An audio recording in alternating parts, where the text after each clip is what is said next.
any more ado, I'd like to welcome Chris Rodley, who's going to be, not quite sure what the expression is, whether it's chairing, adjudicating, or just gently pointing things in the right direction. But anyway, please welcome Chris Rodley.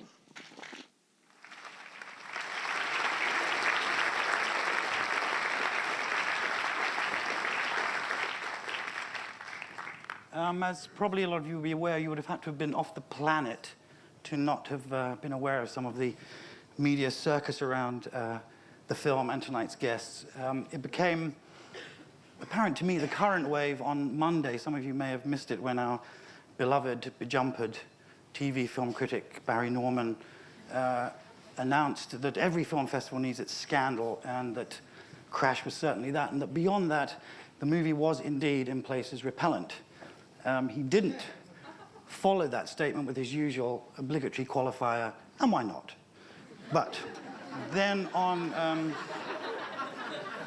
Friday, the Telegraph announced that this depraved film was in fact getting distribution in this country, and pointed out that I believe the vice chairman of Time Warner, Mr. Ted Turner, who you probably all know, had suddenly become aware that one of the independent companies that Time Warner had gobbled up, as they tend to do, mainline cinema, was intending to release the film in the States. I didn't know, but he, in that piece, wanted to make it clear that that decision was made above his head, and that he thought the film was appalling, and he was very worried about what teenagers might think of it and might do when they saw it. All of this from the man who married Barbarella, of course, but anyway. And then it all began. I mean, since then, we've had, of course, lots of radio, national news on all channels, and apparently, at the last minute, some machinations at the Home Office to try and actually reconsider whether the film should have even been shown here last night, which it was, thank God. In this country, it all began, of course, you may remember, back in June 6th, when the London Evening Standard dedicated an entire page to an excoriating attack on the film and everyone involved in it, as far as I remember, by senior film critic Alexander Walker. That piece was keen to stress to us, lest we should have forgotten, that to be a victim of a car crash was not sexy. And many articles since then have stressed that similar thing. This leads me to wonder if certain critics, and certainly maybe all censors and would-be censors, and even some politicians probably, seem to demonstrate that they have something very much in common with true psychotics, which is that they are seriously unable to differentiate between fantasy and reality, or between an imagined life or an imaginary life and a real life. If that's true, of course, then maybe certain film critics and certain politicians and all censors could be more dangerous than we might have thought, and perhaps society would be a safer and happier place if we locked them up instead of the kind of people who make movies like Crash. I'm convinced myself that most of those people are a good deal more dangerous than our two guests this evening. So if you could put your plaster cast together for, in strict alphabetical order, the writer of the novel Crash, Mr. J.G. Ballard, and the producer, director, and writer of the screenplay of the movie, Mr. David Cronenberg.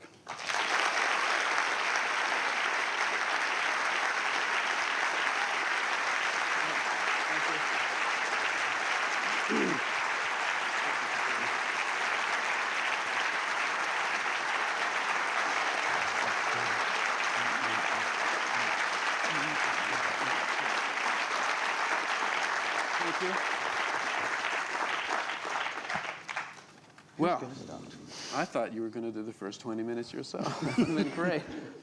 And what do we have here? Okay, Badham. That's good.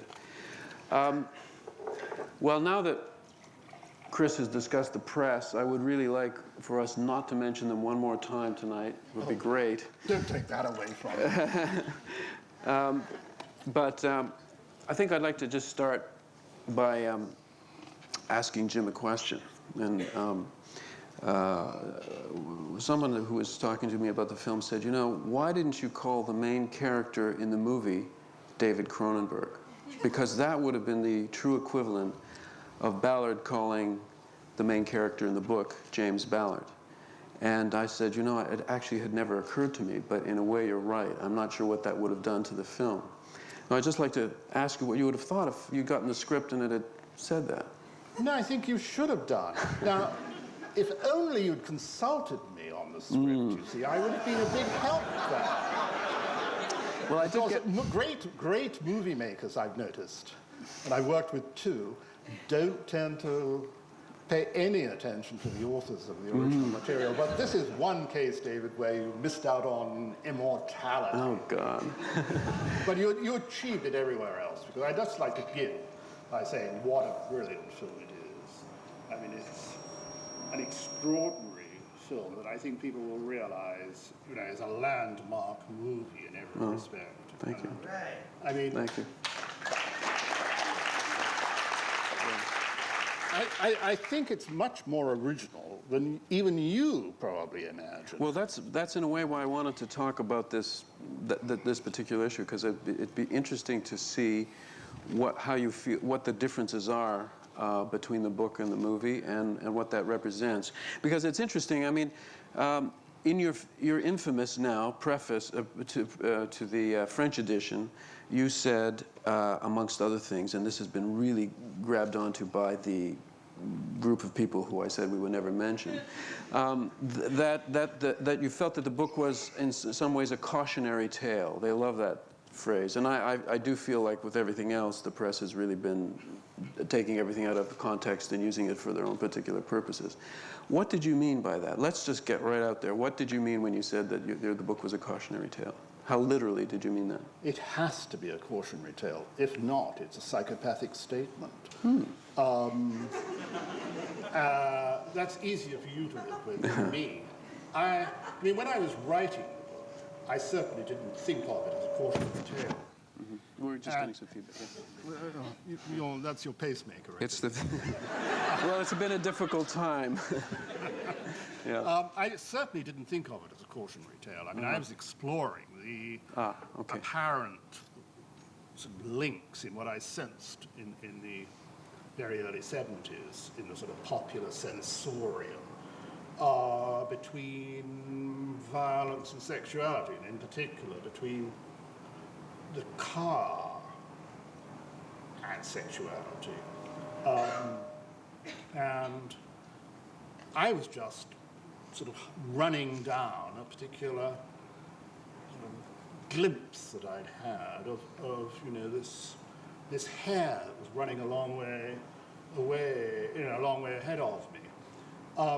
Looking back, though, it seems to me that the book is a cautionary tale in the, you know, along with, I mean, it's one of those where the writer or the filmmaker plays the devil's advocate, right, and completely adopts this, you know, what seems to be an insane or perverse logic in order to make a larger point. Swift did it in Modest Proposal, and you know, filmmakers like Kubrick did it in Strangelove.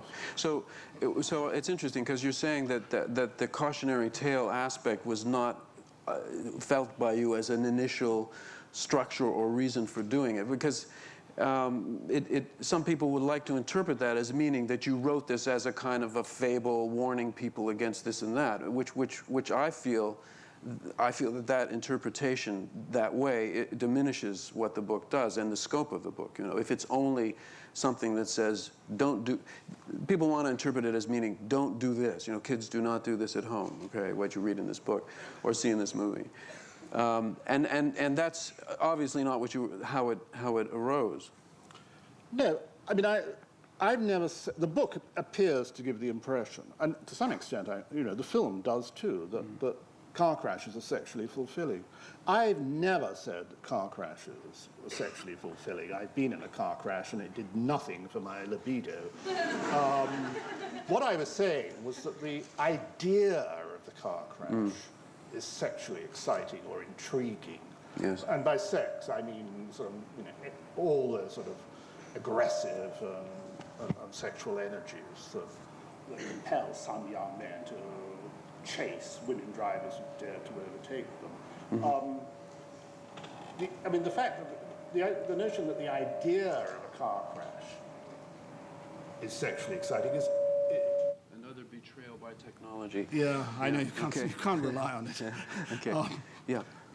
The idea that a car, that, you know, the notion that the idea of a car crash is sexually exciting is much more disturbing in a way, because it asks much greater questions about who we are. I mean, if we're really, if thinking about car crashes, excites us, there's something very strange going on, in the human psyche. And that appears to be confirmed by the entertainment culture in which we live, which is saturated. Yes. It has been for the last Yes. 30 or 40 years. Yeah, well, actually, I had the experience of someone saying to me, the car crashes in your movie are not very realistic. And I said, really? What do you mean? He said, well, there's no slow motion, you're not seeing it from 5 different angles. And so obviously I said, have you ever been in a car crash? He said, no. So obviously his understanding of the reality of a car crash was totally formed by Hollywood. And that was his new reality. So all I had to do was not use slow motion, and we were in another world. In the same vein, people like to quote your talk of the book being the first sort of techno-porn novel. And that also leaves a lot of room for misunderstanding, especially when the phrase is just taken out of context. What did you mean? You didn't say techno-porn, you said the first novel was... Yes, I think this is 1973. I said I like to think of it, of Crash as the first pornographic novel based on technology. Of course, pornography then had very different connotations. Yes. Then it really just meant explicit sexuality, which was a newcomer to fiction and the movies, even in the early 70s. There was very little explicit sex in the novel then. The Last Exit trial and the Lady Chatterley's Lava trial here had only just been over. People don't realize that the sort of explicit sexual description you get in novels today, or in films for that matter, didn't exist then. Now, pornography, the word pornography it's become one of those all things to all people. It's one of those happily undefined words, like fascism. Anybody can use for whatever purposes they like. The pornography of war, the pornography of racism, the pornography of poverty. Generally things you disapprove of. Yes, of course. Especially paedophile sex and SM and sex that abuses, pornography that abuses women and so on. Eventually, I wasn't thinking of that sort of thing. Well, eventually we'll get the pornography of pornography. I'm waiting for that. Could be your next movie. Yeah. I think we have our hands full with this one. You've already made your next movie. It's called Crash. You're right. Well, what next? I was interested in the pornography business because, as you said, it's been used very easily over the film. Yes. Have you ever been asked to make a kind of clear case against Crash being labeled pornographic? Well, first of all, I'm not against pornography. In fact, So I hate being put in a position where I have to defend the film against being pornographic, because the assumption has to be that if it were, that would be a bad thing. However, just for the sake of accuracy, for me, for pornography to mean anything, it has to have a very specific definition. And for me, I go back to the Greek roots. Pornographia, it means writing about prostitutes. It was originally writing or art of any kind that was meant solely for the purpose of sexual arousal. It had no other purpose. That was what it was for. And so the porn films that one sees are pornography because that's what they're for. They don't make any pretensions to do anything else. On that level, obviously, Crash is not pornography. It's obviously not meant. In fact, people complain. They say, gee, I wasn't, there was a lot of sex and I wasn't turned on. well, you know, that, yeah. Part of that was the point, and part of that was the situation of the characters. Now, of course, I would like, by the end of the film, that you had, your feeling for the what was erotic and what was not might well have shifted, because that's what the book did. I mean, the book I found to be very, at first, cold and clinical, and all the descriptions of sex were very medical. There was no passion words, you know, no street sex words. It was all anus and penis and vagina and all that stuff, and which is normally a turnoff. But by the end of the book, these words, along with the words like nacelle and speedometer, were starting to get very sexy. And I thought, well, he's really done something to my head here, you know? And so in that sense, I would say you were successful even in those terms, because it was techno porn. I mean, it was arousing. It wasn't obviously only for that purpose, though, and that's a whole other discussion. It was erotic, let's put it that way. I think it's true to say that when you first came across the book and thought about filming it, you were very reluctant. I mean, you didn't care for the book. That's true. I mean, you've produced a brilliant film, but going back, what, 5 to 10 years? More like 10. 10 years. Yeah. I think it's true that you found the book hard going and didn't really, you know, want to film it. Now, what changed your mind? Well, it was, I can only analyze it after the fact, as it's similar to you thinking about, you know, the cautionary tale after the fact, seeing that that was what it must be, even though at the time you wouldn't have labeled it that. The book just started a process in me that was continuing, and I didn't realize how much it had changed until maybe 2 years after I'd read the book. And Jeremy Thomas and I had been finishing Naked Lunch, and he said to me, is there anything that you want to do? Is there anything that you're passionate about that we should work together and do another movie? And I said, yeah, I think we should do we should do Crash. And then I said to myself, well, why did I say that, you know? I completely surprised myself. And of course, Jeremy ran with it. He said, well, I know Ballard, I'll introduce you. I've already optioned the book many times, or in the past, and he got very excited.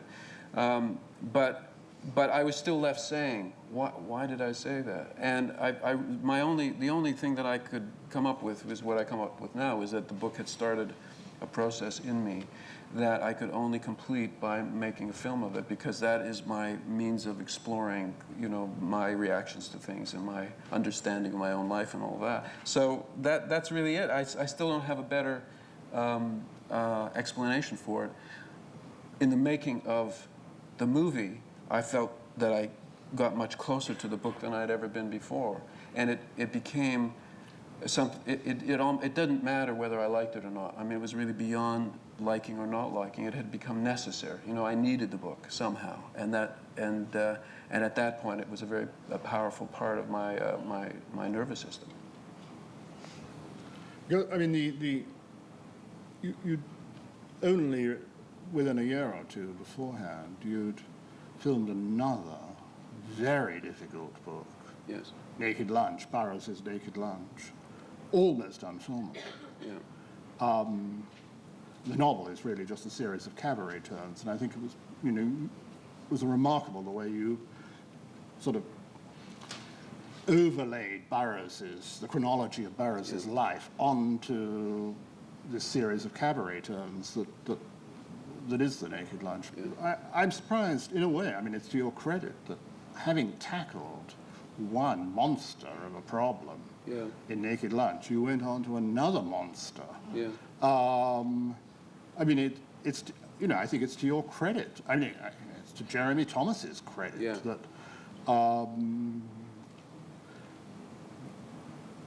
you know, that having, you know, had to cope with a Naked Lunch. Yeah. You know, you moved on to. Well, I thought it would be a similar process. I thought that I would have to. I mean, what I'm always struck by so strongly is when faced with an adaptation, and I've done 3. I've done Stephen King's Dead Zone and Naked Lunch and Crash, and M. Butterfly, which was a play, which is another story, and it is, to me, in fact, all books are unfilmable. I mean, the old joke is how do you film a book? You put it there, you get some lights, and you shoot it. Because that is about as accurate as any other description of it, because you can't really film all books are unfilmable. You have to reinvent them for the screen and hope that somehow there are legitimate connections between what you've done and the book. But I did think that I would be faced with making a construct the way I had done with Naked Lunch. So I might have come to Shepperton, and talked to you about your past and your childhood and things like I did with Burroughs.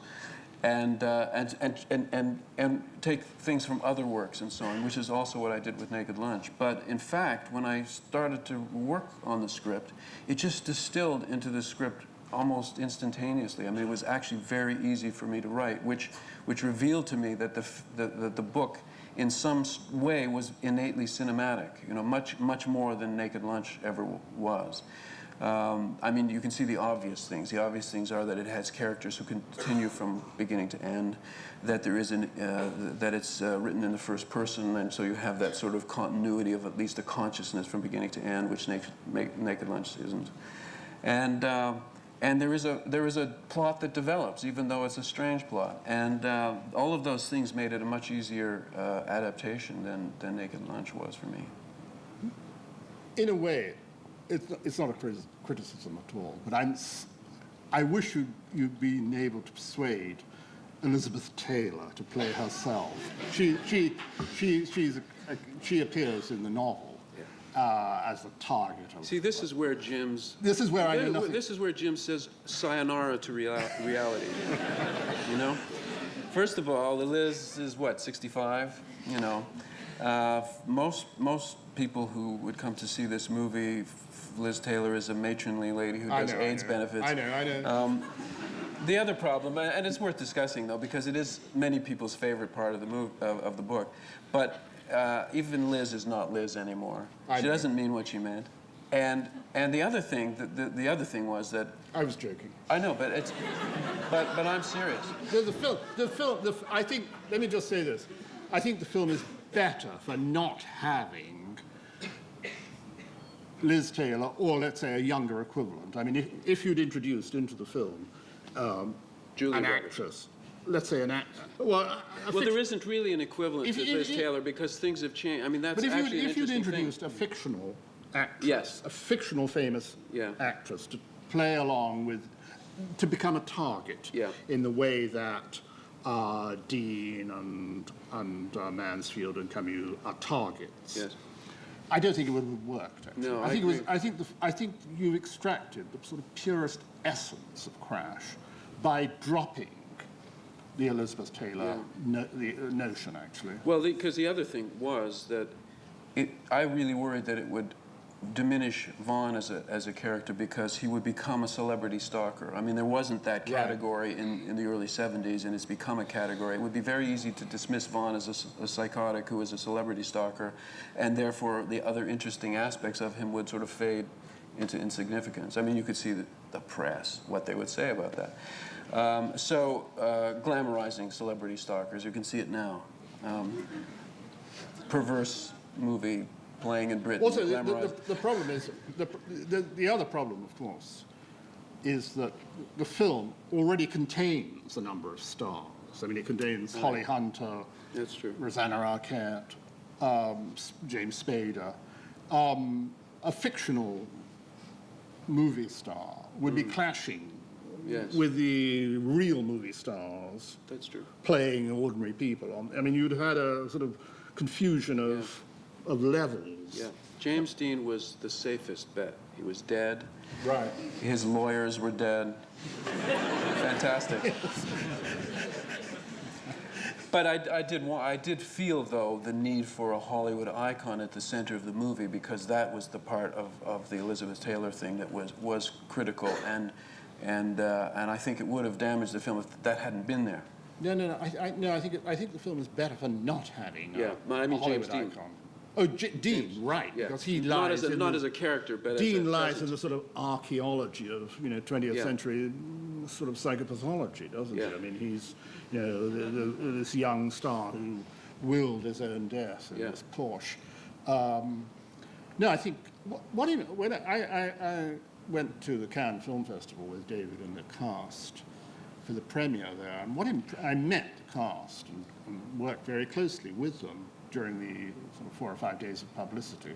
And what impressed me was that these very successful Hollywood stars, in at least 3 cases, all of them, in fact, all 5 of the main actors, were deeply involved with the film. This wasn't just a job. I mean, listening in on the interviews they were conducting, I mean, Holly Hunter was fighting her corner, feisty little lady. Yeah. She was, I mean, when these rather sort of bored but rather sort of cruel journalists from major news agencies and the like were trying to pick her off, she snapped back at them hard.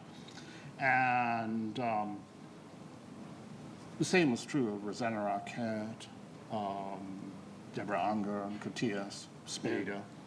They were all deeply involved in the film. And this was some Holly time desperately after. wanted to be here for the she's shooting a film with. But I'm interested, and the audience I think will be interested in how you managed to involve them so passionately in this rather, I mean, let's face it, at first sight, rather perverse drama. It was actually drugs and hypnotism. Oh. Works every time. I found that that's the best way to deal with actors. Well, of course, they had to want to do it. I mean, you can't, there's no way that you can drag somebody into a movie like this, kicking and screaming, or with the lure of money, which we did not have. Everybody, in fact, worked for a lot less than they normally do. And they were, you have to find it really is to me like trying to find the right kids to play in your sandbox, I mean, it is very playful. There is that element. You are dressing up in funny clothes and calling each other funny names and putting on makeup. And the set, in fact, for Crash was very funny, very warm, very relaxed, very enthusiastic. You can't really tell from a film. I mean, I've heard that Ingmar Bergman's sets were a laugh riot, cries and whispers, fun. So, but I believe it, because you need the balance. You need the intensities there in front of the camera, and then the humor and the warmth and all of that is everywhere else. And there were practical things too. I mean, I had a monitor that I used to tape everything we were doing that was actually showing the image right through the camera, which is very common these days. But there are some directors who don't allow the cast to watch those monitors because they're worried that they'll become obsessed with looking at themselves and worrying about insignificant things. My technique was to get the best color monitor I could, tape everything, and show the actors everything. They had complete access to seeing what they looked like, what they sounded like at all times. I don't mean just for the sex scenes, but obviously it was particularly critical there. But for all of the scenes, so that there were no surprises. It was very collaborative, and they didn't feel shut out or that there were any hidden agendas or anything like that. And I think it's also the way I have to work. I mean, I wouldn't be good trying the Oliver Stone thing, I just would be bad at it. And so it's not, I can't take much credit for this. This is a natural way to work. But with these particular actors, that was the way to go, and it worked beautifully. They knew they were there from the first day. I got the impression at Cannes that they were still in the movie, actually. They were still playing their roles. They do have trouble separating. I didn't want any of them to get into a car behind a wheel, I think they want to do Crashes, the sequel. But I'm worried that people will think that'll be about computers. So, I don't know. It could be a sci-fi, yet more sci-fi. I'm not sure. I mean, just to say that it sounds almost, it sounds very playful and easy, but presumably some of those scenes, one's talking about several takes, and I'm wondering, takes. Like the scene where Deborah Unger and James Spader are evoking Vaughan during that sex scene. It's grueling, actually. It's not. It just like in the sense that I feel that the characters in the movie ultimately go beyond sex. I mean, certainly the best walkout moment in the film is when Vaughan and Ballard kiss. This is, I mean, because a lot of young men leave at that point. They can't. I think it's because they've invested so much of their heterosexual sexuality in this stud James Spader, if they're seeing the movie that way anyway. And then suddenly he's having sex with a man. They can't deal with it. They walk out. But I'm saying that in a way the characters are moving beyond sexuality, beyond sex, beyond gender to some other thing. Which they don't totally achieve by the end of the movie, but that seems to be where they're going. That's part of their experiment. That's part of their escape and their freedom. And in a way, that happens on the set. It begins with nudity. What position shall we be in? You have to choreograph it. You have to figure it out. Then after 5 hours later, you're worrying about the continuity of the hair on the pillow, and you're worried about getting the makeup on the pillow, and you're worried. It's beyond sex, believe me. It's far beyond sex, and it's into some other strange movie thing. And it's very grueling. And the art is to make it look like it was one take, a take that you just happened to get, and it was fantastic. But of course, it takes hours and hours. Some of those scenes took days to shoot. They were my special effects scenes, really. Yes, I think one of the greatest scenes in the film, and I think it's one of the greatest scenes in the entire output of the cinema of this century, is the car wash scene. And I strongly urge those of you who haven't seen the film to see it and to concentrate in particular on that brilliant scene, because sound is used in a way that I've never known before in almost any kind of film. I mean, I was saying to David half an hour ago that, except for The Telltale Heart, an early 1930s film based on an Edgar Allan Poe story where the heart beat mysteriously from this body buried under the floorboards, begins to dominate the life of the character. Apart from that film, there's no film I've known where sound has played such a role. Those whirling rollers hitting the glass and all that foam. And I mean, it is an extraordinary combination of all the effects that the cinema is capable of. It's a virtuoso piece of filmmaking. Gee, all the rest you could have dropped. Well, I do have it playing constantly on my wall in the living room at home. It's also the longest car wash scene in history. I think I can vouch for that. And when people say, when Ted Turner, for example, says, I can't, I'm through the day when teenagers will start to do copycat things based on Crash, I'm thinking, they're going to take long car washes with their girlfriends. That is going to be scary. Really scary. Here's just one thing you mentioned that you met with Burroughs when you were doing Naked Lunch and talked about his life. And it reminds me of Crash, because you didn't talk in that way to each other, but you had actually said at one time that it was your most autobiographical novel. I wonder if you could elaborate on the... Yeah, that's see, that's the thing. I mean, the first thing that struck me when I started to read the book was that the main character was called James Ballard. This is very unusual, especially when it's that book. And that's why I mentioned the sort of David Cronenberg. That would be the cinematic equivalent of what you did in the book. But it is very unusual, and it does lead one to say, well, did you live this? How accurate is this? And here's this question. Not literally, but in the mind, of course. Why invent a character who's having who's working his way through this sort of extraordinary landscape when I can simply use my own name and give this novel what I think is, a degree of honesty that would be absent otherwise. I mean, by the same token, in a way, you should have called the character David Cronenberg. Of course, you don't have first-person narration in films. Would be different. It would feel different. Unless you'd used a voiceover, which I would have rather liked, actually. But I know it's so old-fashioned. It's so old-fashioned. It makes you shake and never shiver. works. It never works. I mean, I think that is that's the usual cop-out when somebody's doing a movie of a book, and then they realize that they feel that they haven't got the book, so they get Jean Moreau to read the book, or they get, you know, I really didn't feel it worked in Apocalypse Now, and I don't. There are one or two where it can work because it's used in perhaps an ironic way or a different. It worked in Badlands. There's a voiceover in the movie Badlands. I think it works very well. It worked in classic films of the 40s and 50s, didn't it? Double Indemnity and Sunset Boulevard.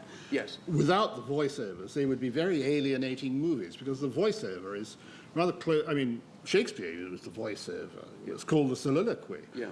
It's a way of, you know, I mean, if you look at Hamlet or Macbeth, I mean, most of the characters are extremely unpleasant. The voiceover, I mean, if you look at Double Indemnity or Sunset Boulevard, or Badlands, I mean, the characters are all extremely unpleasant. Yeah. Yet the voiceover bridges the gap between audience and characters, doesn't it? But I mean, in fact, I think you're right that using a voiceover in your film of Crash would have spoilt the film because, in a way, it would have said we need to bridge a gap. Yeah. I think I think where David's film is so original is that it introduces this, extremely threatening subject matter, but doesn't distance it in any way. If you think of films like, a couple of weeks ago, I ran my video of Blue Velvet, brilliant film, a masterpiece in its own way. And it struck, I mean, it's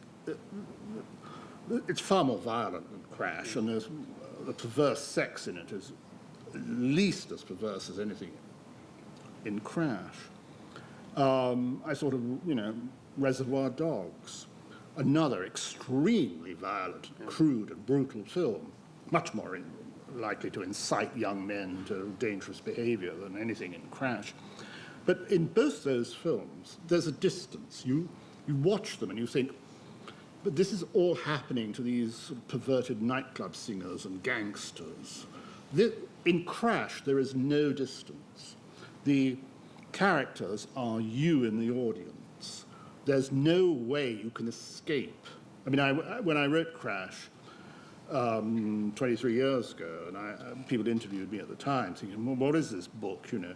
And I said, I wanted to write a book where, you know, the reader had nowhere to hide. And I think the film goer, watching David's film, has nowhere to hide. The people on screen are the people in the audience. Whether you, I mean, you may say, oh, God's sake, that's all rubbish. You know, I don't get turned on by the idea of car crashes. Or you might say, I'm not as cute as James Spader. You might be right. Yeah, but I think there's no distance between the characters on screen. Well, imagine a voiceover. That's too. what's so frightening. Yeah. A voiceover would have introduced a bit of distance. Yeah, because it would have said, "I don't want you to feel worried, you people in the audience. This is a strange film, but this is how it happened." Yeah, it becomes and I have to say that after I screened this, the first cut of the film for one of the American distributors, executives, he said, "I don't know how people are going to access this film." That's lovely. And I said, "Yeah, I don't either." And then he said, "I'm going to make a suggestion now, and I know you're going to hate it." And I said, "Voiceover, right?" He said, "Right, voiceover." And what he really wanted was the voiceover to be a voice of comfort and to explain the film to everybody. I mean, that's actually what he wanted. And he was very insistent, and it took quite a long time until its success at Cannes, until it had some success in France, quite a lot. You know, 700,000 people saw it, and no one ran amok, and quite a few people managed to access it. You know, that he began to relax. But until that point, he was very insulted that I wasn't at least trying it, and I knew it wouldn't work. I mean, I said to him, you know, I actually don't know what the voiceover should say. You know. When Vaughn appeared that evening, my heart raced. I was terrified. You know, I mean, or the reason that I did this was, you know, I mean, you can see all the silly things, and in essence, unless it was some counterpoint I meant or you something. should have just read the whole book out, you know. Well, of course you meant that. And if the screen was blank while it was being read, I would go along with that. A lot of the, obviously a lot of the criticisms that have arisen come out of a sort of moral outrage. And I know that Well, see, I James... don't think it's obvious. I think that's the pretense, but I don't think it's real moral outrage at all. Because first of all, you know this, but I mean, a lot of that outrage is from people who have not seen the film. So how can they be outraged? I mean, really, how can they dare say those things if they have not seen the film? They're being outraged because other people are outraged, and it all goes back, of course, to Alexander Walker, who's up until last week was probably the only one in Britain who had seen the film. So it all came from his initial beyond the bounds of perversity, beyond the bounds of depravity. That's, you know, and of course, even with that I had problems, because if you're beyond the bounds of depravity, then you're not within the country of depravity, you're somewhere else. So he hasn't really told us much. Anyway, it's a literary quote. No, the first I've often told this little anecdote, but the first reader, my publisher, who came across Crash in 1972, I think, the year before it was published, said she was the wife of a famous TV psychiatrist. And I think she had some sort of psychiatric training herself. And the first wife, I may say. And she said in her reader's report to the publisher, the author of this book is beyond psychiatric help.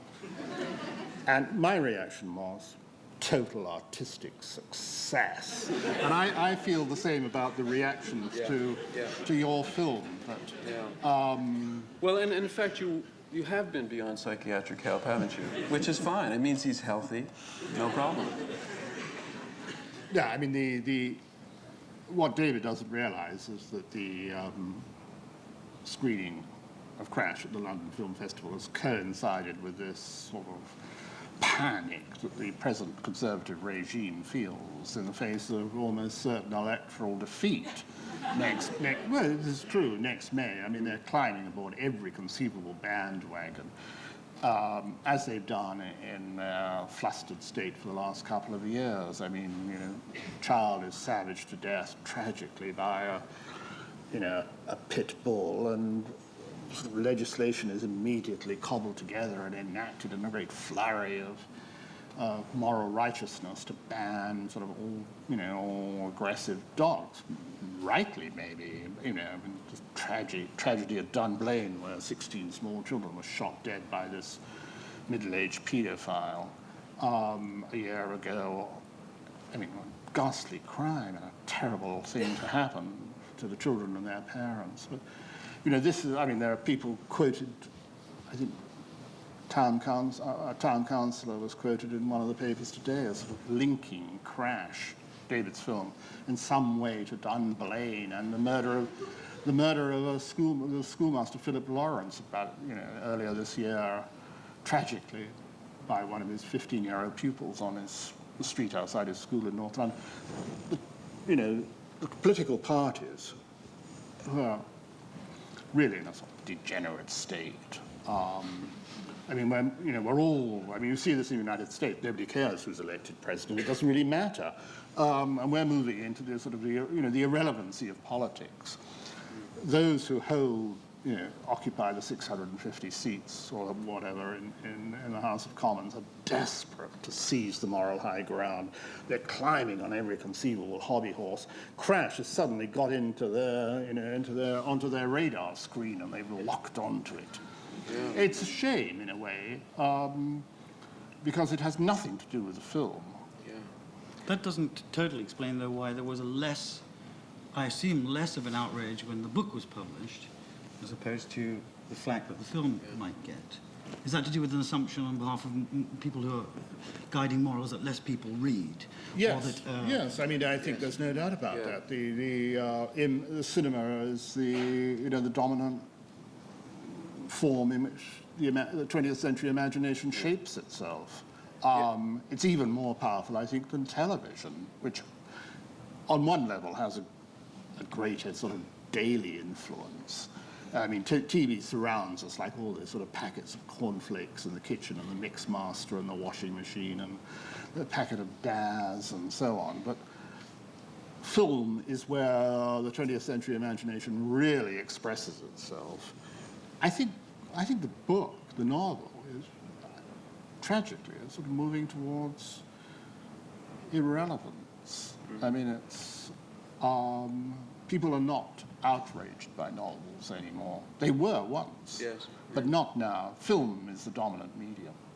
But you know, we in the novel, we still sort of supply, you know, a kind of Yes. I know you can't quite dispense with this. Well, in fact, I mean, I know I know you're working on it. No, in fact not. The interesting thing for me is that you know, the cinema has always been fed by literature hugely, right from its inception, and writing is still a crucial part of filmmaking, even if whether it's a novel or not. You know, the writing is important. It's the written word is still there. So. And I have to say that I found, and this is not, it's just a true description of my experience, but when I began to make films, well, I had to write my own scripts because there was no other way to do it. I mean, I had no resources other than my writing. And I was very arrogant and condescending in terms of, you know, adaptations. Why would, you know, someone has to use a book? I mean, I used to think about Kubrick going through book after book after book looking for something that he could cling to, and I'd think, well, you know, I don't have that problem, and I didn't.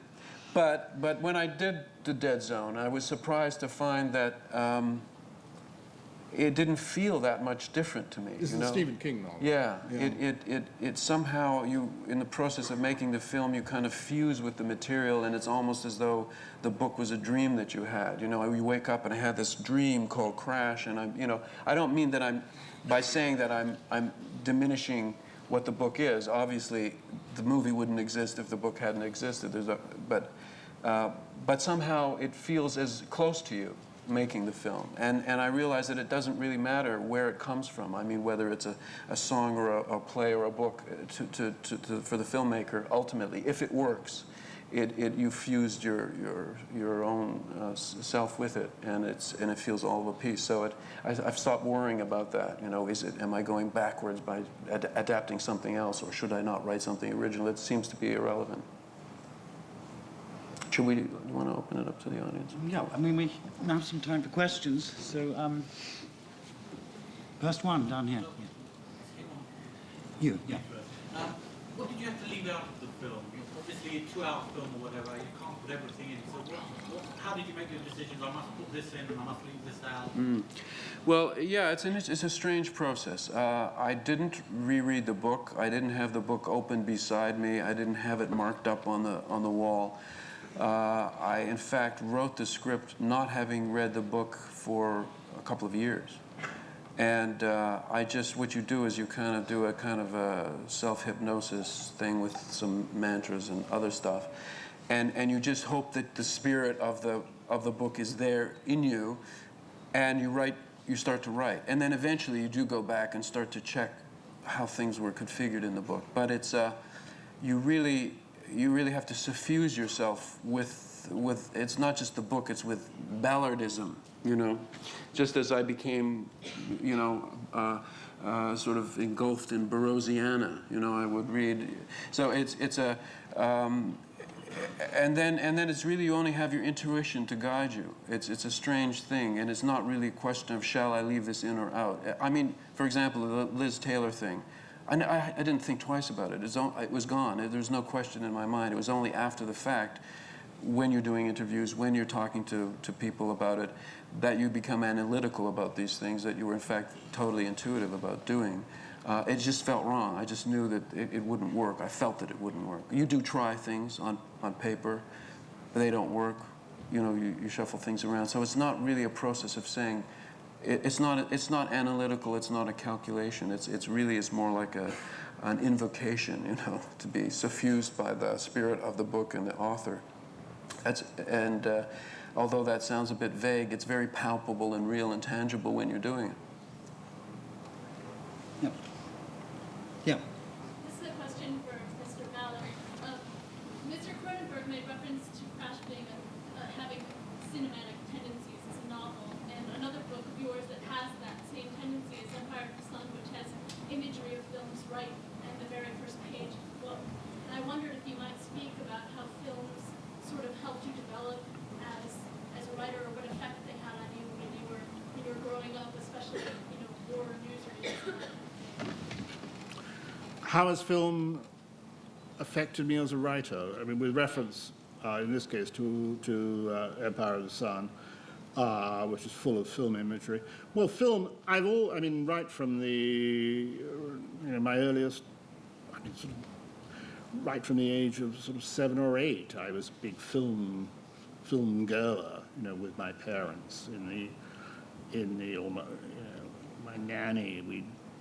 It was a form of babysitting. What TV is, as a babysitter today, I think film was in the 1930s. I mean, when my parents could stand this hyperactive child charging around the place, they tell the Chinese nanny or the whatever, White Russian nanny, sort of, oh God, take him to the cinema. And so I loved sitting in these huge empty cinemas, giant theaters, 10 times the size of this one, in Shanghai, watching films. I adored film, and I've always tried to make my novels like films, because I think film has got the kind of grammar and the language and the way the 20th century imagination sees itself. So I'd like to think that, that my fiction, which some people are finding, very difficult and so on, is in fact very close to cinema. I know a filmmaker like David would say, "What rubbish this man is saying." I wouldn't dare say that. But Not. Cinema is so important.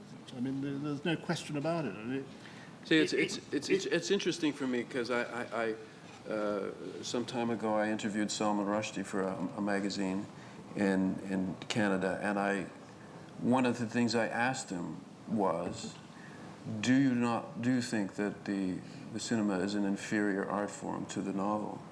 And he looked at me as though he didn't know what I was talking about, because he too had been raised on cinema, and yet Bergman always felt that he was not a real artist, because for him, growing up when he did, real artists wrote novels, and that's why he published his 4 screenplays. He rewrote them so that they'd be more literary. They weren't really like screenplays at all, and so on.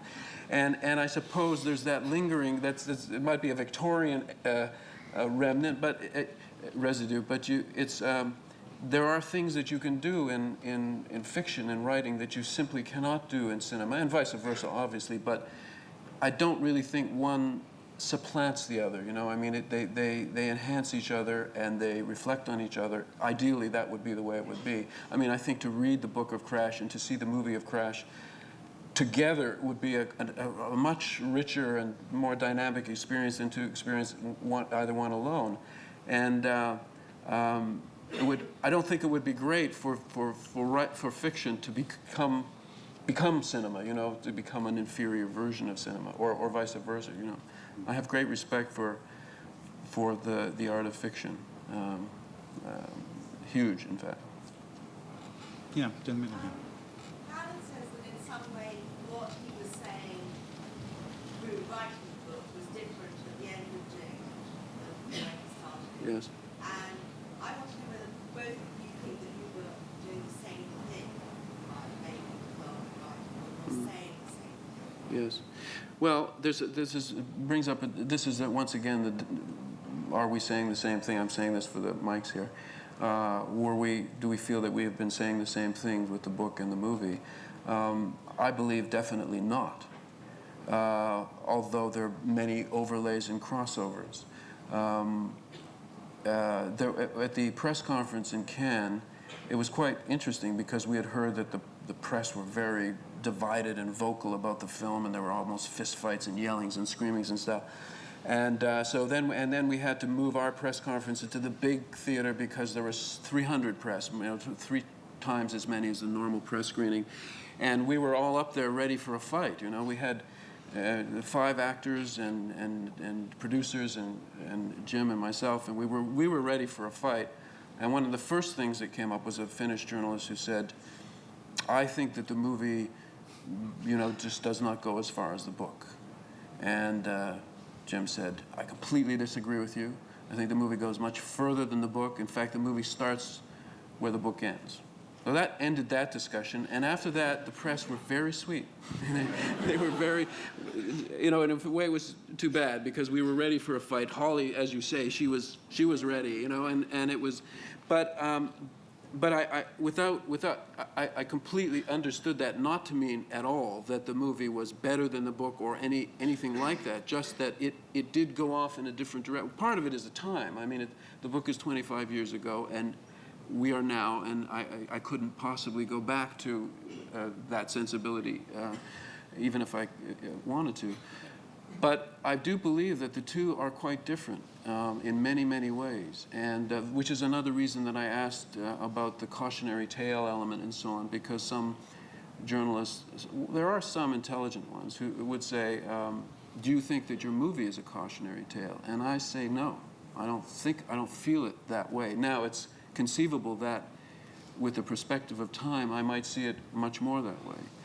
But to make the movie, I had to do really what Jim did, which is to be the character. I had to live that life, and that is why in the movie there is no superimposed and really false moral stand taken by the filmmaker. I wanted to allow my characters, it was like a lab experiment in a way, I want the characters to be allowed to do what they're going to do, go where they go, and see what happens. If I am always there looking over the shoulder saying, "See, this is, bad, now what you're doing, see, this is bad," it deranges the film. Even if that might be the effect that it has afterwards, during the course of making the film, you can't feel that way about it. The moral stance, as understood by Hollywood, is almost a narrative device, or it's a part of characterization. You have to give the character moral indignation. You have to be, as a filmmaker, morally outraged. But how many times have we seen films, from Hollywood in particular, where we know that no one involved in the film gave a damn about that aspect of it? It was just there as a plot device to motivate the character to jump on the bus, or to take his gun finally out of the drawer. But that's all. You feel it as a machine, as machinery, as a mechanical device. And what I wanted to do, and certainly what I felt when I read the book, was that it would be much stronger and much more revealing, absolutely, to accept that that was not the project. You just forget that now. And after the fact, and in the course of time, you begin to see what meaning the movie might have in that. I think that's a key thing. I think the absence of a moral frame around the film, the same absence that is present in the novel, that absence is what's so original about the film. I mean, if you think of the huge output of violent films from Hollywood, all the Die Hard films and so on, Broken Arrow, whatever comes along this week, there's always a saving moral frame. The hero is working with CIA or whatever it may be. Bruce Willis is not allowed to play a baddie. He's always on the side of the powers that preside over our world and hold it together. What I'm really impressed about your film, because it's much more difficult in a public medium like the cinema to bring this off, is the way you've eliminated or you've dispensed with the moral frame. You present the events of the film without any apparent sort of easy get out for the audience or for the characters within the film. I mean, you present. I don't think I've ever seen a film in which there is no moral frame in quite the same way. I don't think I've ever seen a film where there is no attempt whatsoever to sort of moralize away the events being portrayed. I think that's Crash's originality, your film's originality. You present these extraordinary events, as you say, a sort of metaphor for, as you said in your interviews here, a metaphor for sort of a larger fusion of all sorts of challenging ideas, but without any attempt to justify within a conventional sort of moral calculus what is going on. Now that, I think, is the main achievement, I think, of the film. I mean, that's not something that one wants to say too loud. No, well, I mean, but I think it is. Yeah, it is its great achievement. One critic did say to me that the thing that was the most frightening thing for him about the movie was its lack of a moral stance, and I said, but in a sense, that is the subject of the film. Exactly. And to impose one would be to subvert what the movie was all about. It would also suggest that I had the answer, and I don't. So the movie also raises questions that I don't have answers for. So I wanted to let the character to say, well, what Vaughn is doing, maybe it's okay. You know, maybe it would be good. Now, this is in order to allow him to continue to the end of the film.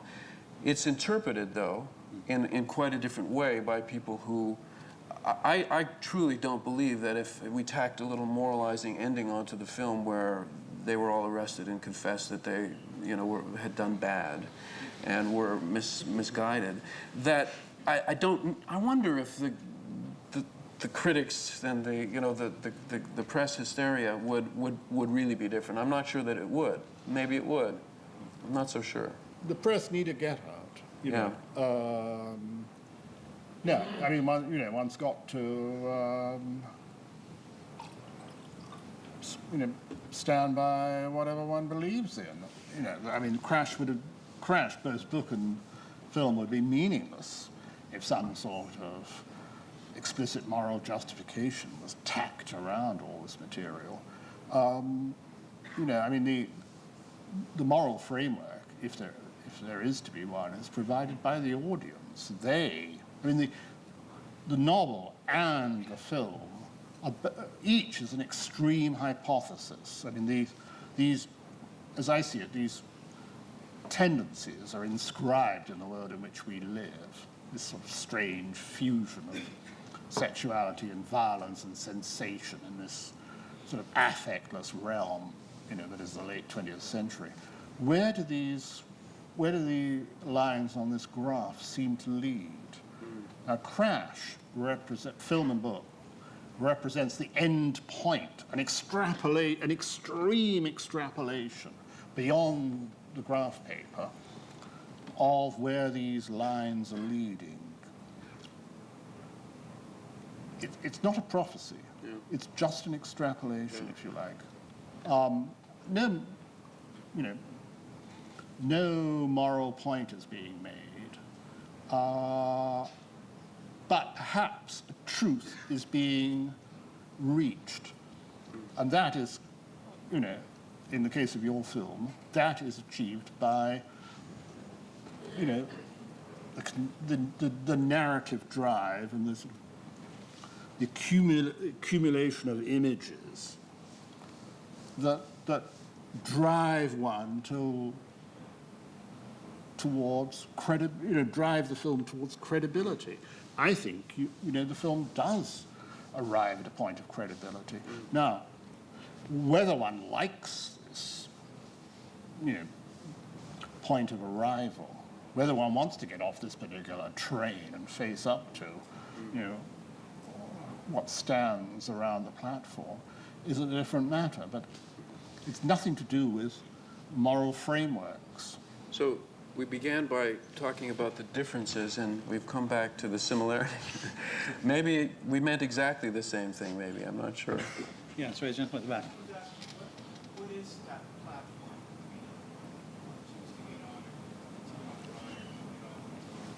What is it about?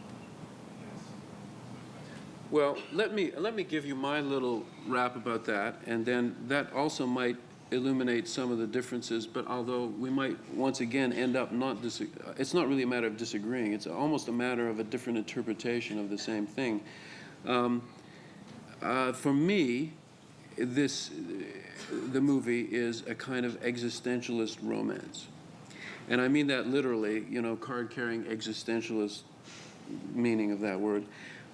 In the sense that the characters have found that the old forms of love and sex and relationship and many other things have no longer work. I mean, they're going through the motions, but it's not working.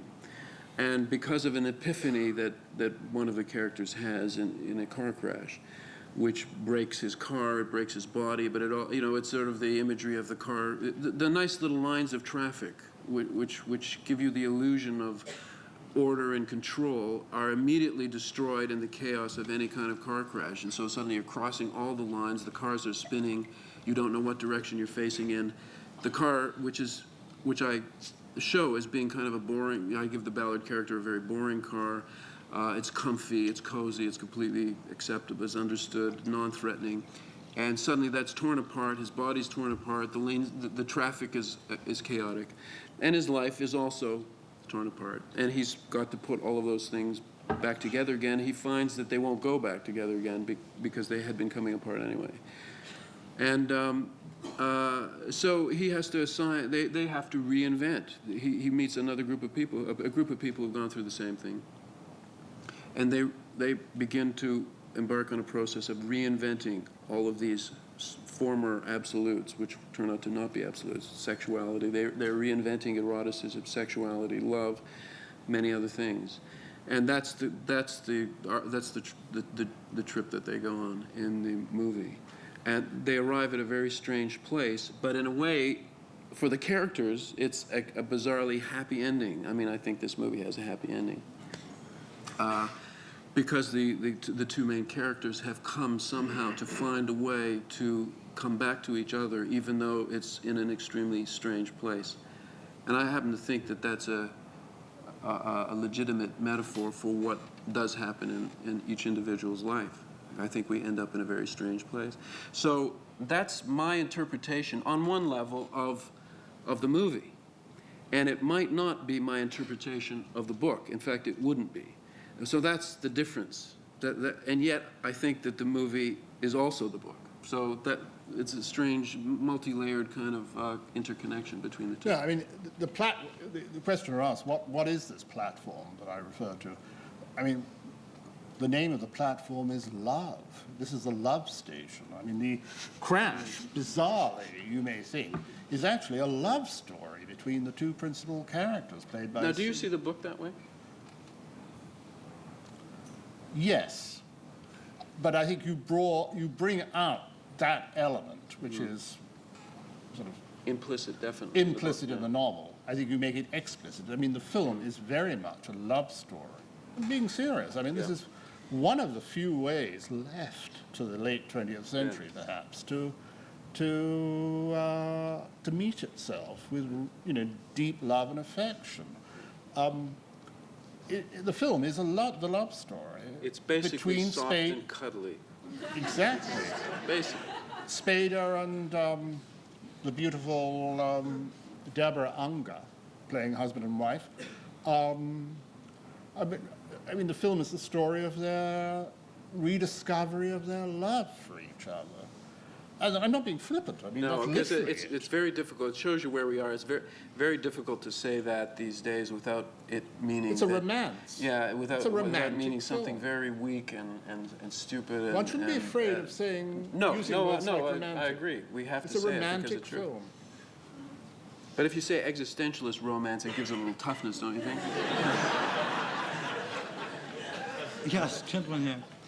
Both of you as artists have always drawn a very clear distinction between your fairly extreme artistic imaginations and your more conservative day-to-day lives. And the question is, how do you feel, how do you react to the fact that the majority of people seem unwilling to accept that distinction? Are you kidding? You should have seen him at Cannes. He was an animal. Well, it is strange. I think it's what it is though it is very understandable. I mean, even there's a sort of a mildly famous moment in my life was when Marty Scorsese told me that he had been terrified to meet me because he had seen my movies. You know, this is the guy who made Taxi Driver. He was afraid to meet me, and he was very relieved to see that I looked very much to him like a Beverly Hills gynecologist. Of course, that was before I made Dead Ringers, so he might not have relaxed on me. But really, the process, the relationship of an artist to his work is a quite strange, complex, intricate one that would lead Jim to say that Crash is more autobiographical to him than Empire of the Sun is. He did say that. And people might scratch their heads and say, well, how can that be? You know, and it is a true statement, but you have to it has to be interpreted, you know. It's an interior autobiography or an interior search. It's really, it's not a one-to-one relationship. What you are, how you live, to what you, I mean, there is a sense that what you put up on screen as a filmmaker is what you fear, not what you live, not what you have, not what you wish for, but what you fear, or what you want to control. I mean, even as the cinema is a great place for people to exercise their anxiety and fear by allowing it full reign in the cinema, and then you walk out and, unless you're in New York, you're someplace else. But if you're in New York, you go out of the cinema, same place. It's not a one-to-one relationship, but it's very difficult to convey that to people who have not actually experienced it themselves, and most people don't. I think most people do, but they're not aware of how they do it. So they assume, even as I say, even someone who should know better, you know, another filmmaker could worry that the filmmaker was going to be what his work is directly. So it's that's, to me, that's the answer to that question. I think it's an agreed one. Yep. Just behind. I wonder what you thought of a similar film which had a similar press response and was outraged at its time, and a film which doesn't seem to have the redeeming value as you claim Crash has, which is Peeping Tom. I wonder what your reaction. But I love that film, Peeping Tom. Yeah, yeah. This is the socially redeeming feature thing is a prickly one, you know, because my first response would be, you know, I pray that I will never make a film with socially redeeming features, because that's normally meant to mean some schoolmistressy kind of moralistic fable, you know, that even though you get the titillation of seeing naughty things, at the end it's okay because what it's really teaching you is that you weren't really titillated by what you were, but Peeping Tom is a brilliant film, and it certainly, I mean, in its day, it was, I think, it caused more of a stir than Crash, and in some ways did destroy Michael Powell's career, which on that level was an absolute tragedy. You know, it just was ahead of its time or out of its time, as some of the best art always is, and was not understood at all. And especially since he was a filmmaker who had been considered quite classy and respectable and artistic, and then suddenly he makes this grotesque horror film about a psychotic and seems to take some pleasure in it. This was a very disturbing film for people, and I think now it still is. I mean, even though it has been imitated by many lesser filmmakers hundreds of times, it still is a very powerful film. I don't know if I actually answered a question there. I agree. I mean, Peeping Tom, which I saw when it first came out, I mean, there's sort of tacky things about Peeping Tom that immediately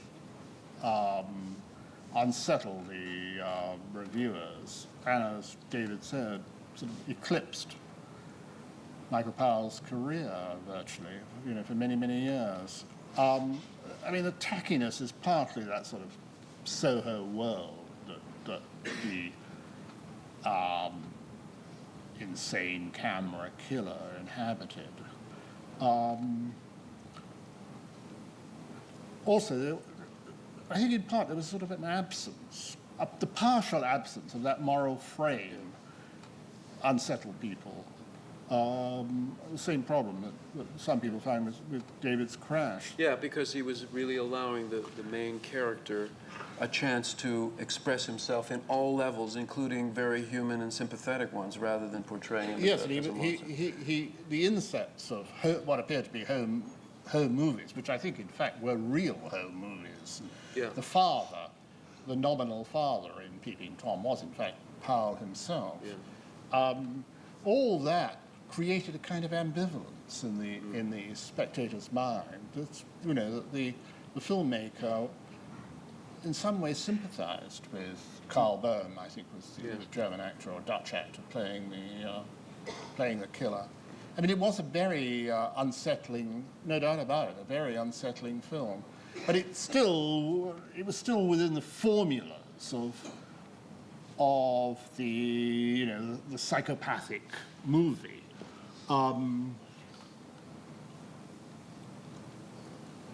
Crash is light years ahead of it, in fact. I mean, there's no doubt about that. I think so, yeah. No, I mean it. I think. He could be wrong, but I know he means it. No, I might be wrong, right, but I do mean it. No, I mean, I think because Crash defines its own terms, which Peeping Tom did not. Peeping Tom accepted the rules laid down by a certain kind of horror cinema.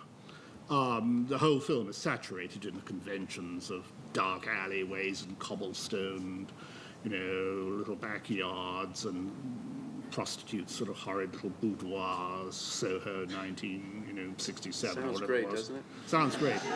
But it was saturated in the conventions. It was a very, I mean, in appearance, it was a very conventional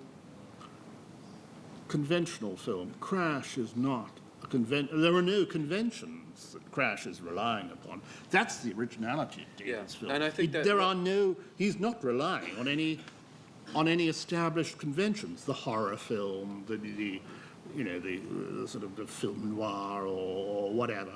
Crash, David's film, creates its own rules from scratch. That's what's unsettling about it, because you can't take refuge in any sort of, you know, you can't say, well, this is sort of, you know, something like some other film.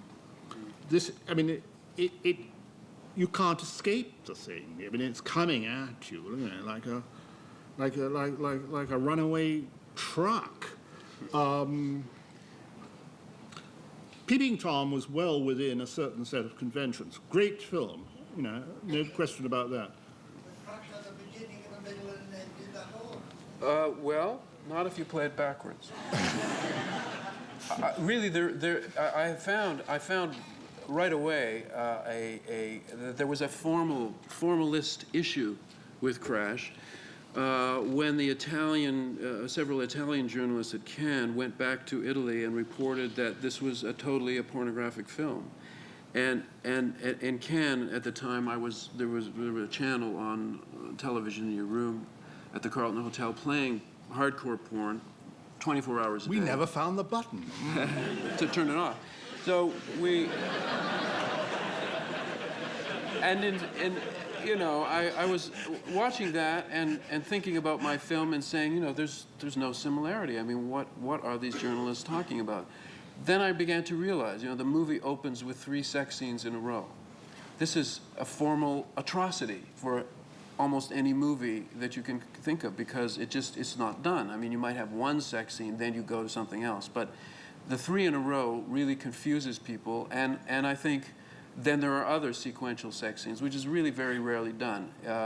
Normally, in a Hollywood film in particular, but in other films, you know, you have a sex scene, and if people don't like sex scenes or they're not very interested in it, they just kind of shut off while that's happening and wait for the movie to get going again. The scene is sort of modular. You could take it out and it wouldn't really affect the movie. But in Crash, when there's a sex scene on the screen, it is the movie. There is no other movie. There's no other movie to start again. And people actually sometimes giggle, or they have very strange reactions when after one sex scene there is another, and then there's another. But the problem is, of course, that they might stop watching. You know, they might do that turn off, wait for the movie to get going again, and then they've missed the movie. It's also the juxtaposition of the sex scenes that tells you things, the reactions of people from one scene to the next. There is a sexual language involved, whether they have an orgasm or they don't, is telling you something about what's going on. It's not a frivolous thing or a peripheral thing. It is the subject at that moment. It is the defining moment of that thing. So I don't know that, I don't want to claim that there's never been another film that's done that, but obviously most people haven't seen one like that. And there are those problems when you are trying to play with cinematic form.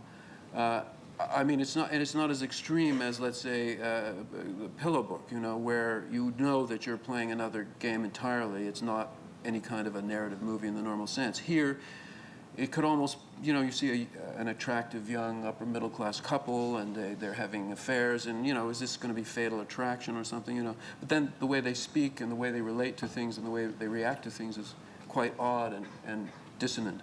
And so I do think that this movie in particular, I have actually had the pleasure of having critics admit to me that they didn't get it the first time and they had to see it the second time. This is extraordinary because most critics would never admit that, even if it was true, or they don't go the second time, so they never really see the movie.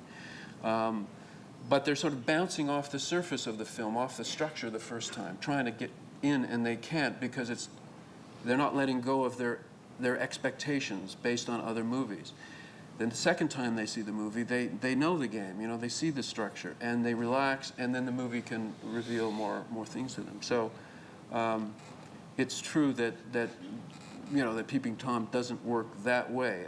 You know, whether one is more valid or more groundbreaking or whatever than the other, I would stay out of that discussion myself. But because I think there's a way that you can work within a genre and still subvert the genre. I think I did that somewhat in The Fly, you know. So you could say that it's a legitimate horror film, and yet it's doing things that are not genre things. It's an interesting question, the categories and the formulas. And really, a filmmaker is always needing to deal with people's expectations. What do they expect coming into the cinema? And that's why this press stuff that's going on is so destructive. Because, well, just yesterday, someone said to me that he can't really deal with violence in films. And so he came to Crash cringing every moment, waiting for the hideous things to happen. And they didn't happen. And 3/4 of the way through the movie, he realized that they weren't going to happen. It is not a violent movie.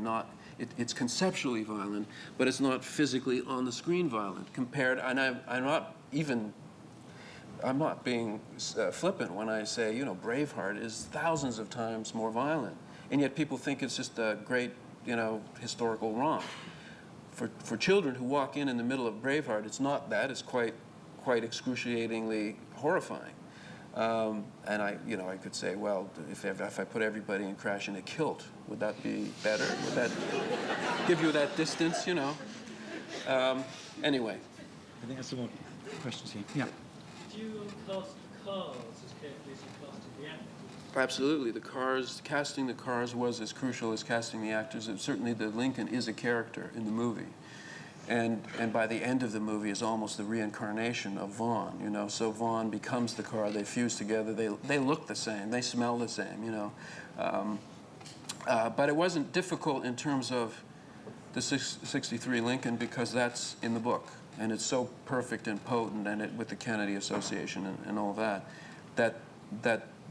was the easy part. The casting was easy. Finding the actual cars, and we had 6 of them, and cut some of them in half, and made a pickup truck out of one of them so that we could shoot from the back. So there was not just one car. The car wash scene was shot over a series of 3 days, different days, and part of it was shot in a car that was cut away. But I wanted, you know, Ballard's car, as I say, to be quite a boring car. I mean, if you've given that character a Ferrari, that's saying absolutely the wrong thing. The potency of technology is increased when it's invisible. And a car that you just jump in every day I mean, there was Jacques Villeneuve is a brilliant Canadian Formula One racer, and he was on the cover of Wired magazine in his racing suit, and it said, Jacques Villeneuve, the ultimate man-machine interface. And I say, no, actually not. The driver who jumps in his car to go to work and doesn't think twice about it is the ultimate man-machine interface. That is perfect. Villeneuve, as a racer, is always calculating and adjusting and changing and thinking. It's when it's invisible and automatic and natural, when you've embedded this car, this Dodge Dynasty, into your nervous system. We had to give it a fake symbol because everybody was worried we'd be sued, you know.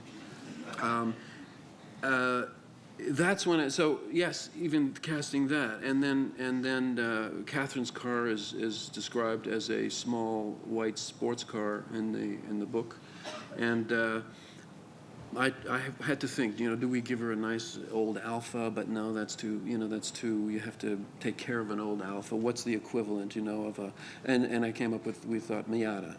And the reason it's not white is my cameraman went crazy when I said it was going to be white. Because you're shooting at night, and white reflects, and suddenly the car would always be overexposed if everything else was properly exposed. So we compromised with silver. So even in that sense, it's not just, it's more than casting, you know, it's cosmetic surgery as well. So the short answer is yes. Yeah, at the back there. Yeah, I just wanted to say that I found that the characters, as we talk about the man-machine interface, I found the characters to be almost, the movements and everything were so precise, I found them almost to be automatons. Apart from the Vaughan character, the Elias Cotillas character, who I found to be like the almost opposite of them, you know, breathing like breathing in fumes, if you like, and wandering through the movie as if he was completely out of it as far as, you know, his own mental process is concerned. But he was such a contrast. Do you deliberately do that this time? Well, that's interesting. I mean, when you say deliberately, of course I want to take credit for everything. But once again, I think you're completely accurate, and I'd say that it was deliberate in an intuitive sense, because when you're working with the actors, the way, I mean, there's this scene where Vaughn is sort of hovering over Ballard's shoulder, and he's smelling him, you know, he's inhaling him, and he's almost touching him. It's very animal-like. It's very true, the actors, without us being conscious, but finding a style for the dialogue, and really, in a way, trying to find a cinematic way to deliver some of the subtle tones of the book.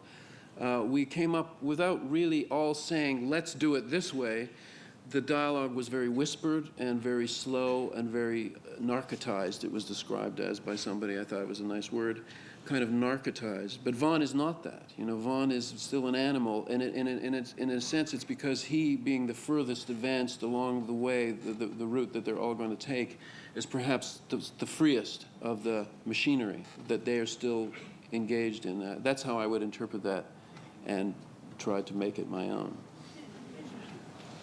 Yeah. How did Rosanna Arquette get involved in the movie? Because the role of Gabrielle seems a very unusual role for any actor to play. And how did you feel about that sex scene in the car with James Spader? Well, Rosanna is a great girl. She wanted to be, you know, she had been talking to me about being in a film of mine, and she is really not afraid. I mean, none of the actors was. I mean, they're all not very conservative actors, as you can imagine. But I just put that together with the role, the fact that she wanted to work with me, and that I've always thought she was a wonderful actress who's often not used to the best and the most interesting way. She had a great time in that scene, actually. She loved the shackles. I mean, Holly was the other women were very jealous that she got to wear all that great gear, you know. In fact, they said, well, could I, you know, instead of this little scar on my cheek, could I maybe have a, you know, kind of a plastic kind of, it was, for her, it was great fun. I mean, and it was odd because she was nursing her first baby at the time. And you see that very clearly, I think, in the film. And she'd leap out of the car, which was cut away in several different ways, and then grab her kid and start nursing the kid with that gear on. She was pretty loose, you know. She was relaxed. Spader was the one, and it was physically difficult, you know, for him. It's all you've got to play how jammed and cramped that car is with the hand controls that keep getting in the way and all that.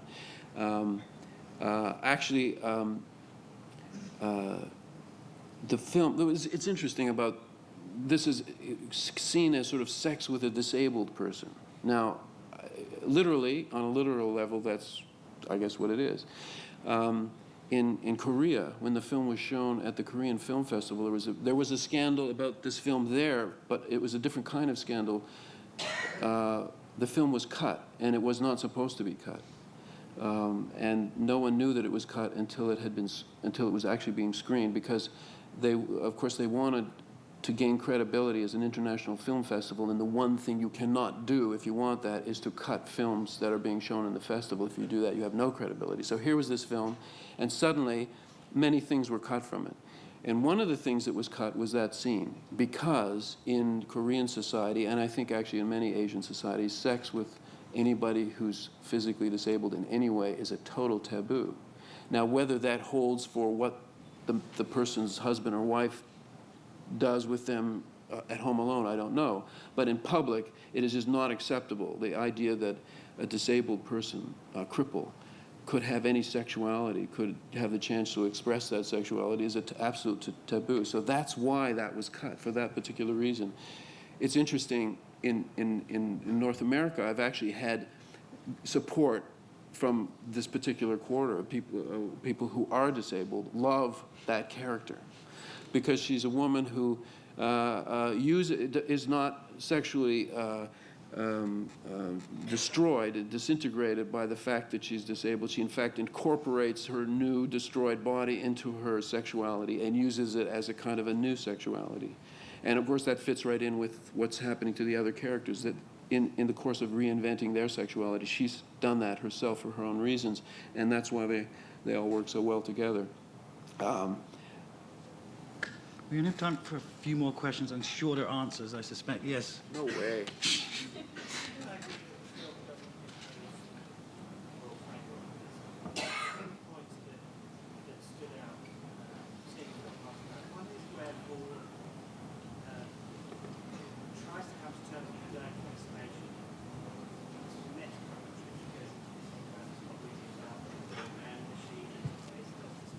Could you speak a little louder? I can't hear you. Not really rationalise, but at least voice his own obsession. Yes. He says it's not really about a man machine interface. Yeah. It's just the surface stuff. It's a lot deeper. Yeah.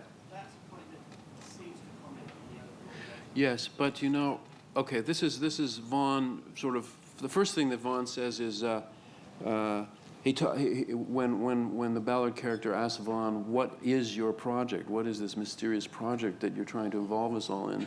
He says it's how modern technology is the reshaping of the human body by modern technology.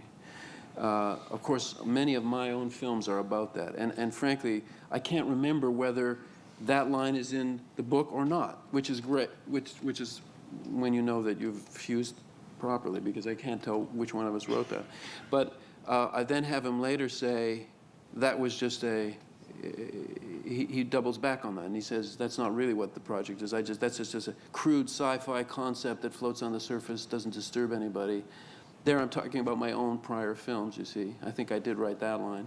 And he says, it's really about something else, and he goes on to explain, talking about the car crash as a fertilizing rather than a destructive event. That's from the book.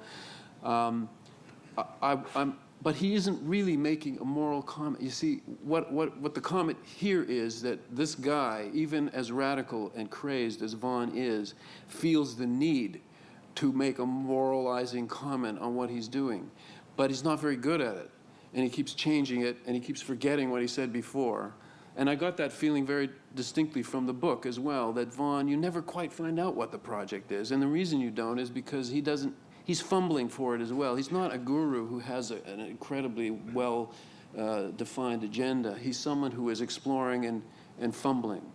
And so I think that's really what that's all about, rather than not. James, would you agree about the business, but you never really find out what his project is in the book? Or? No, I think that's a fair point that David's just made. I think the book is open-ended. I mean, and I think the film is open-ended. It doesn't come down. It presents a terrain. I mean, it's discussing, sort of something that's been happening. I don't know, at least 50 since the Second World War, which is a sort of, I don't know what you could call it, the sort of normalizing of the psychopathic. I mean, larger and larger areas of what used to be regarded as psychopathic and aberrant behavior have now been annexed into the sort of acceptable. Yeah. And this has, pluses and minuses. But I mean, we're much more tolerant on an everyday level of what seems to be, if not psychopathic, at least aberrant behavior. I mean, if you hear that, the woman next door has been charged and fined for shoplifting, your reaction isn't moral disapproval. It's probably a poor woman. She's been through a rough time recently. Her husband's having an affair. One feels sympathy. And this applies to, what areas of human behavior, particularly those involved with perverse sex, which are, my parents' generation would have regarded as absolutely within the realm of the psychopathic.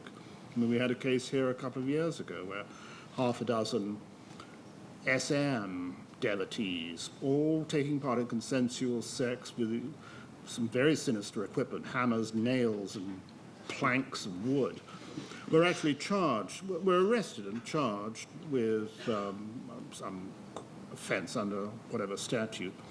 And I think they received short prison sentences. And there was a huge debate about this. Should people engaging in extreme forms of perverse sex that are no harm to anybody else be allowed to do so?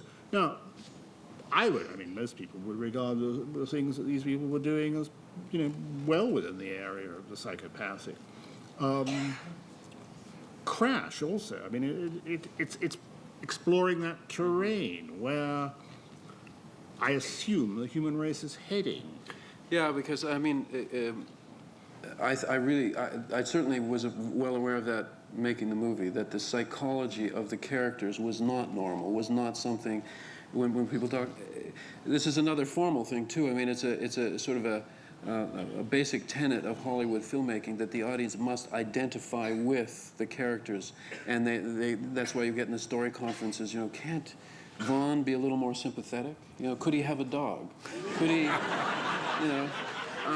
and the answer is, well, no, maybe not, because these characters are familiar because of the way they look and the world that they live in, but the part that's unfamiliar is their psychology, which is, I thought that some people think of Crash as sci-fi, and I do feel that it does have a very strong futurist element, but the futurist element is this future psychology. The characters, it's as though Jim had taken a psychology that he sees being the standard psychology in 40 years and brings it back to the present, well, now the past. That's interesting. And it gives it to these characters who live in the present. And see what happens, once again, without saying that it's bad, that it's psychotic, that it should be, that's why the police are a very minor presence in the book and in the film, because the exercise is not to see what would happen realistically now if people did this, it's to allow them to do it unhindered, to see where it takes them psychologically. So that's why, to the great confusion of some newspaper writers, I think it's still legitimate to say that the movie is not to be taken literally or realistically, but is more metaphorically, and that's where the true response to the film will come. I think maybe one more. What's the responsibility of that? It's a heavy responsibility. I hope you're up to it. Given your experience making the film and the subsequent criticisms and comments, do you still feel the same way about American Psycho, which I believe you're interested in making, or have you changed? Well, no, American Psycho was something that I was interested in. First of all, I had read a lot about it. And then an American producer named Ed Pressman, who's made some very interesting films, sent me a note saying, I hear that you love this book, American Psycho, and I have the rights to it, and would you be interested? And I wrote him back saying, I've actually never read it, but I would be interested in reading it. He sent it to me. I thought it was a fantastic book. I also thought that despite everything that I read, I had not seen one description of the book that was remotely accurate, including the one by Norman Mailer that was sort of supporting it in some ways, which just shows you. I mean, it's the way that I feel most people who've only read about Crash will have no idea, none whatsoever, what the movie really will feel like when they're in it. The book was, I found mesmerizing and incredibly strange and put me in a very strange place, and I thought it was really very literary too, which not too many people say. I mean, it was well written. It was really well and with great love and attention to detail. And I did go through a couple of attempts to develop a script from it. One that Brett Ellis did himself, he's the writer of the book, and one that my friend Norman Snyder, who co-wrote Dead Ringers with me, tried. And I began to feel that I could not do that book. I couldn't find a way to replicate on screen the experience that I had reading the book. Whereas with Crash, I did. So when I started to write Crash, I had no idea that it would work. I was very prepared to say, at the end of some months of trying to write it, that it didn't work and that I couldn't figure out a way to do it. With American Psycho, even leaving aside the incredible hostility that there would be to the movie just because of the book, I didn't feel that I could find a way to make that work on the screen. That's really and that was the end of it. I think we're going to have to stop because there's another movie coming here at 9 o'clock. Thank you everyone for coming. And Ballard.